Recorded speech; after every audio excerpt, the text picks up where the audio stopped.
দেব শুভশ্রীকে নিয়ে এখন চর্চা তো শেষ নেই, সেই সাথে অনেকে তাদের পুরনো প্রেম নিয়েও আমার ঘাটাঘাটি শুরু করেছে এবং জানতে চাওয়া আসলেই সমস্যাটা কোথায় ছিল যে এই জুটির এত সুন্দর সম্পর্ক তিতাভাবে শেষ হয়ে গেল, অ্যান্ড কি টুইস্ট ছিল তাদের এই প্রেম কাহিনীতে।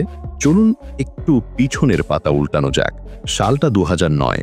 পরিচালক রাজ চক্রবর্তীর সিনেমা চ্যালেঞ্জ দিয়ে এই জুটি প্রথমবারের মতো পর্দায় সামনে আসে এবং এই জুটির স্ক্রিনের কারিশমা দেখে ভক্তরা এতটাই উন্মাদনায় ভেসেছিল যে পরিচালক রাজ চক্রবর্তী বুঝে গিয়েছিলেন যেই জুটির তিনি জন্ম দিয়েছেন সেই জুটি লম্বা রেসের ঘোড়া। তাই লোহা গরম থাকতে থাকতেই ওই বছর জুটির তৃতীয় ছবি মুক্তি পায় পরাণ যায় জ্বলিয়ারে। বক্স অফিসের নাম লেখায় অল টাইম ব্লকবাস্টার এবং জানা যায় এই সিনেমা করতে গিয়ে বিদেশের মাটিতে রোমান্টিক দৃশ্য, গানে অভিনয়, এই সমস্ত প্রসেসিংয়ের মধ্য দিয়েই তারা নাকি উদ্দাম প্রেমে মেতে ওঠে।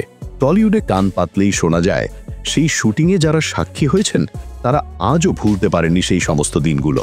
দেব শুভশ্রী প্রত্যেকটা ফ্রেমে প্রেমের একটা অন্যরকম স্পার্কলিং মোমেন্টস তো ছিলই, এছাড়া তারা দুজনেও ধীরে ধীরে তাদের প্রেমের সম্পর্কটা আরও গাঢ় করে ফেলে এই শুটিংয়ের দিনগুলোতেই, এবং তখন তাদের এই প্রেমটাকে আরও যত্নে গড়ে তুলতে হেল্প করে পরিচালক রাজ চক্রবর্তী নিজেই, যিনি বর্তমানে শুভশ্রীর হাজব্যান্ড। যাই হোক, পরাণ যায় জ্বলিয়ারে এমন লেভেলের সিনেমা ছিল যে বাঙালির এক প্রজন্ম যেন প্রেম করতে শিখে যায় দেব শুভশ্রী জুটিকে দেখে, এবং তাদের জুটি দেখে অনেকেই বলতো প্রসেনজিৎ ঋতুপর্ণার পর ফ্রেশ একটা হিট জুটি বাঙালি পেয়েছে। দেখতে দেখতে দেব শুভশ্রী প্রেম যেন টলিউডের ওপেন সিক্রেট হয়ে গেল। তারা মুখে স্বীকার না করলেও সবাই জানে যে তারা প্রেমের সম্পর্কে আবদ্ধ, এবং একে একে রোমিও, খোকাবাবু, 420 এই মুভিগুলো তারা করতে থাকে এবং তাদের প্রেমের সম্পর্ক এতটাই গাঢ় হচ্ছিল ধীরে ধীরে যে এমন খবরও শোনা যায় শুভশ্রীর পরিবার থেকে নাকি মেনে নিয়েছিল তাদের এই প্রেম এবং বিয়েও করতে চেয়েছিল শুভশ্রী। বিয়ে হবে বলেও শোনা যাচ্ছিল এবং ভক্তদের আলটিমেট অপেক্ষা ছিল এটাতেই আসলেই মিলন হবে কতদিনে এই প্রিয় জুটির।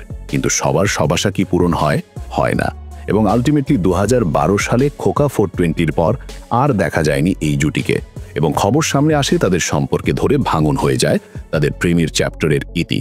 রিজন কি? রিজন হিসেবে সেই সময় অনেক কিছুই সামনে এসেছিল, যেমন কিছু জায়গায় উঠেছিল তাদের দুজনের বয়স কম, নানা বিষয় নিয়ে ভুল বোঝাবুঝি হচ্ছে।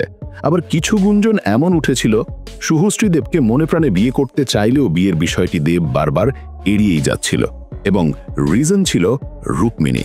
ইয়েস, রুক্মিণীর নামও কিন্তু তখন সামনে এসেছিল।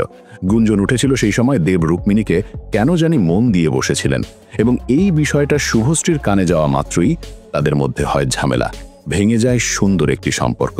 এবং শুভশ্রী বেশ কয়েকটা ইন্টারভিউতে অনেক বছর পর বলেছিলেন তার এই প্রেমের সম্পর্ক ভাঙার কারণে তিনি এতটাই মানসিকভাবে ভেঙে পড়েছিলেন যে তিনি অভিনয় ছেড়ে দিবেন বলে ডিসিশনও নিয়েছিলেন। যদিও 2016 সালে শুভশ্রীর জীবনে নতুন মোড় আসে। অভিমান মুভি করতে গিয়ে সেই সময় পরিচালক রাজ চক্রবর্তীর সঙ্গে তার আবার একটু মন দেওয়া নেওয়া শুরু হতে থাকে। তবে অ্যাট দ্যাট টাইম রাজের লাভ লাইফটা ছিল আবার প্রচণ্ড চর্চায়।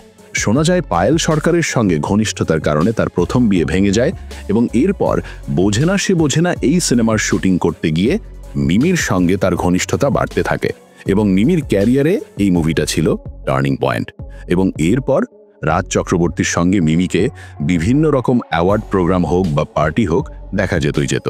বাট পরিচালক বিশ্বাস গুপ্তের একটি ছবির জন্য তুরস্কে গেলে মিমি নাকি মন দিয়ে ফেলে তুরস্কের এক ছেলেকে, ডেট করা শুরু করে দেয় তার্কির এক ছেলের সঙ্গে, এবং এই খবরটা রাজের কানে আসা মাত্রই রাজ নাকি ভেঙে ফেলে তাদের এই সম্পর্ক।